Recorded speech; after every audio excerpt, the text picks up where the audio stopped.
India যে জায়গাতে গেছে আজকে গুকেশ, প্রাগ, অর্জুন, আমার মনে হয় খুবই খুবই ভালো জায়গাতে চলে গেছে। ইন্ডিয়া এখন নাম্বার 2 ওয়ার্ল্ডে, যেখানে 186টা কান্ট্রি খেলে। বাট এই মুভিটা হোপফুলি নট জাস্ট বাচ্চাদের বাট পেরেন্টসদেরও উৎসাহিত করবে যে না, চেস নিয়েও লাইক একটা প্রফেশন বানানো যায়। নমস্কার, উইন্ডোজের প্রযোজনায় প্রতীকপ্রীত বসুর পরিচালনায় আসছে দাবাড়ু। দাবাড়ু মূলত সূর্যশেখর গঙ্গোপাধ্যায়ের জীবন থেকে অনুপ্রাণিত হয়ে তৈরি একটি ছবি। আর এই মুহূর্তে আমি পেয়ে গিয়েছি সূর্যশেখর গঙ্গোপাধ্যায় এবং তার মাকে। দুজনকেই স্বাগত আর্টিস্ট। ধন্যবাদ। একদমই। আমি জেঠিমা তোমার কাছে প্রথমে আসবো। এই ছবিটা দাবাড়ু মূলত মানুষের জীবনের উত্তরণের গল্প। তোমার ছেলের জন্য যে স্যাক্রিফাইস, সেটা পর্দায় দেখা যাচ্ছে। কতটা ভালো লাগছে তোমার? খুবই ভালো লাগছে, খুবই ভালো হয়েছে। তাছাড়া আমার বাবাকে দেখানো হচ্ছে বলে আরও বেশি আনন্দ হচ্ছে। একদম। আর সূর্যদা, তোমার কাছে আসবো। তোমার যে এই গ্র্যান্ড মাস্টার হওয়া, তার পেছনে তো মায়ের স্যাক্রিফাইস একটা মানে অসংখ্য অবদান ছিল, সেটা বলার কথা না। সেটা যখন পর্দায় দেখছো, কিরকম ফিল করছে? এই অ্যাঙ্গেলটা আমার কাছে খুবই এক্সাইটিং যে মা, দাদু এবং এন্টার ফ্যামিলির এই জার্নিটা দেখানো হয়েছে। অলদো সিনেমাতে তো সবটা দেখানো যায় না, ফলে যেমন আমার দিদির হিউজ কন্ট্রিবিউশন ছিল, আমার দিদুর হিউজ কন্ট্রিবিউশন ছিল, তো সেগুলো দেখানো যায়নি। প্রচুর মানুষ আছে এবং শুধুমাত্র ফ্যামিলি নয়, মানে আমাদের ফ্যামিলি যদি এরকম ইন্ডিপেন্ডেন্ট হতো তাহলে আজকে আমি এখানে থাকতাম না। অবশ্যই ফ্যামিলি, মা, দাদু সবাইকার কন্ট্রিবিউশন আছে, বাট অগন্তি মানুষের হেল্প আছে। কারণ আমরা তো খুব পুয়ার ব্যাকগ্রাউন্ড থেকে উঠে এসেছি, তো প্রচুর মানুষ আমাদের হেল্প করেছে। মানে আমি ইভেন ক্যামেরাতে এরকম বলতেও পারবো না, কারণ লিস্টটা এন্ডলেস। তো তারা যখন হয়তো সিনেমাটা দেখবেন, তো তারা হয়তো মনে করতে পারে আমাদেরকে তো দেখানো হলো না। সেটা এগেন, এটা একটা ইন্সপায়ার্ড বাই, ফলে সেইগুলো দেখানো যায় না। আমরা অনেকের কাছে, মানে জয়েন্টলি আমরা অনেকের কাছে কৃতজ্ঞ। প্রচুর লোকজন যারা হেল্প করেছে যে সময় দরকার ছিল। তো বাট নেভারদ্যালেস খুবই হ্যাপি যে এরকম একটা সিনেমা আসছে, এবং আই হোপ যে এটার থেকে প্রচুর প্লেয়ার দাবাতে আরও ইন্টারেস্টেড হবে।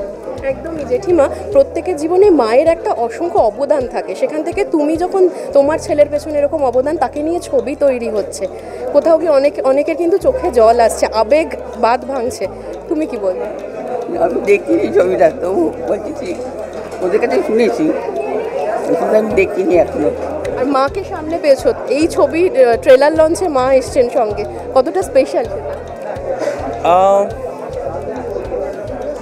অ্যাকচুয়ালি না এলে খুব আনইউজুয়াল হতো। তার কারণ বলছি যে মায়ের সাথে রিলেশনশিপটাই এরকম যে আমি যতবার খেলতে যাই এখনও, মানে মাকে কিছুতেই আটকানো যায় না যে এয়ারপোর্টে তোমাকে ছাড়তে আসতে হবে না, বা আমি যখন ফেরত আসছি মা তোমাকে আসতে হবে না এয়ারপোর্টে, আমি চলে আসতে পারি জাস্ট কিন্তু আমি জানি যে মা থাকতে চায়, মা আসতে ভালোবাসে।